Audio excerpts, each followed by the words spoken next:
Hello students, let's move on with second type of farming and it is intensive subsistence farming.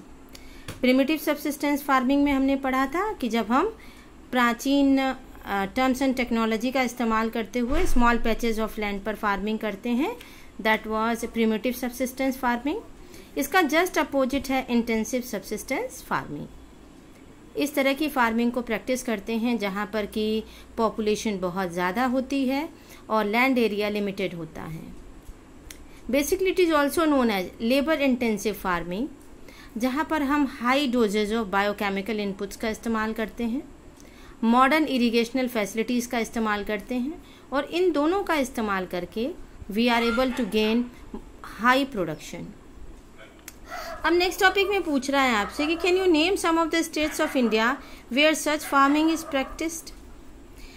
भाई हम लोग देखते हैं कि राइट ऑफ इनहेरिटेंस का जो एक पोर्शन है वो हमारे आसपास में नज़र आता है.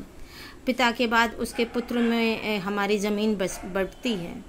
इस वजह से आज आप देखोगे कि जो small piece of land area ही पर्टिकुलर फार्मर के पास में पाया जाता है. अब when you are not having any other livelihood resource तो सबसे ज़्यादा प्रेशर जो है एग्रीकल्चरल लैंड पर ही हो जाता है, बिकॉज आपको अपनी नीड पूरा करने के लिए आप पूरी तरीके से इंटेंसिव सब्सिस्टेंस फार्मिंग कर सकते हो. आप पंजाब हरियाणा जैसे स्टेट्स की बात करेंगे तो वहाँ पर इसका इस्तेमाल किया जाता है. Next is commercial farming.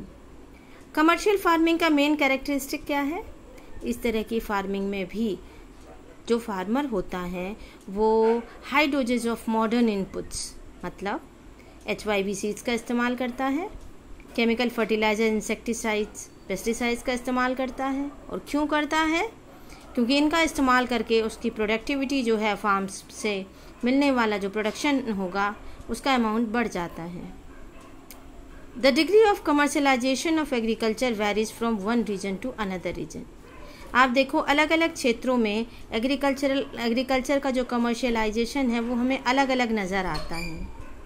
For example rice जो है वो कमर्शियल क्रॉप है हरियाणा और पंजाब में, लेकिन उड़ीसा में ये एक सबसिस्टेंस क्रॉप है. इसके बाद में एक नेक्स्ट फार्मिंग मेथड भी हमें देखने के लिए मिलता है, that is called plantation. Plantation is also a type of commercial farming, लेकिन थोड़ा सा डिफरेंट है. इस तरह की फार्मिंग में हम क्या करते हैं, हम सिंगल क्रॉप को ग्रो करते हैं लार्ज एरिया पर. Plantation has an interface of agriculture and industry.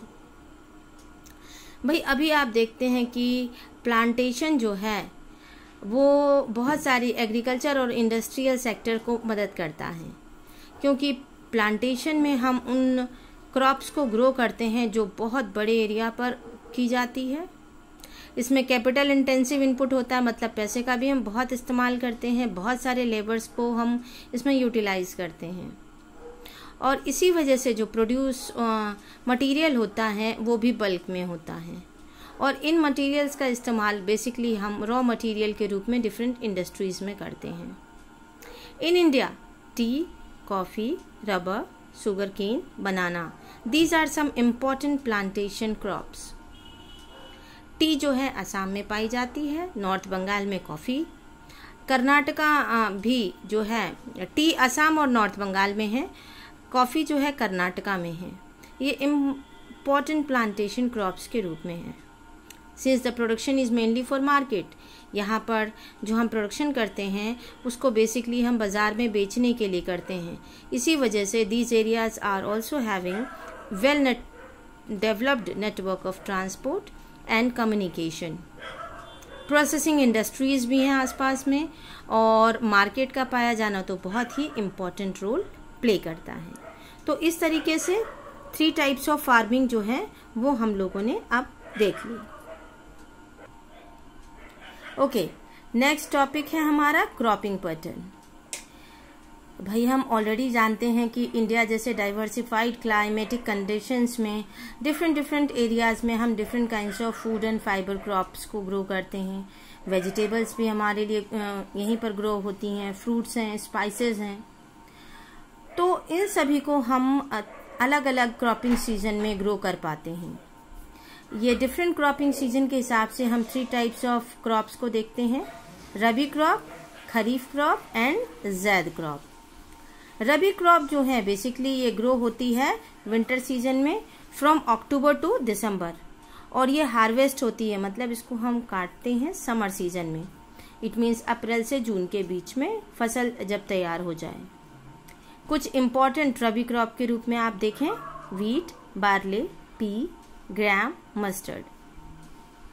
Now, these crops are grown in large parts of India, states like north and northwestern parts, such as Punjab, Haryana, Himachal Pradesh, Jammu and Kashmir, Uttarakhand and Uttar Pradesh. ये basically काफ़ी important है for the production of wheat and other rabi crops. Okay, अब इसके लिए सबसे ज़रूरी क्या होती है कि availability of precipitation. Winter month में जो है प्रॉपर प्रेसिपिटेशन बहुत ज़्यादा ज़रूरी होती है। टोटल अमाउंट ऑफ जो ड्यू और फ्रॉस्ट फ्री क्लाइमेटिक कंडीशंस होते हैं।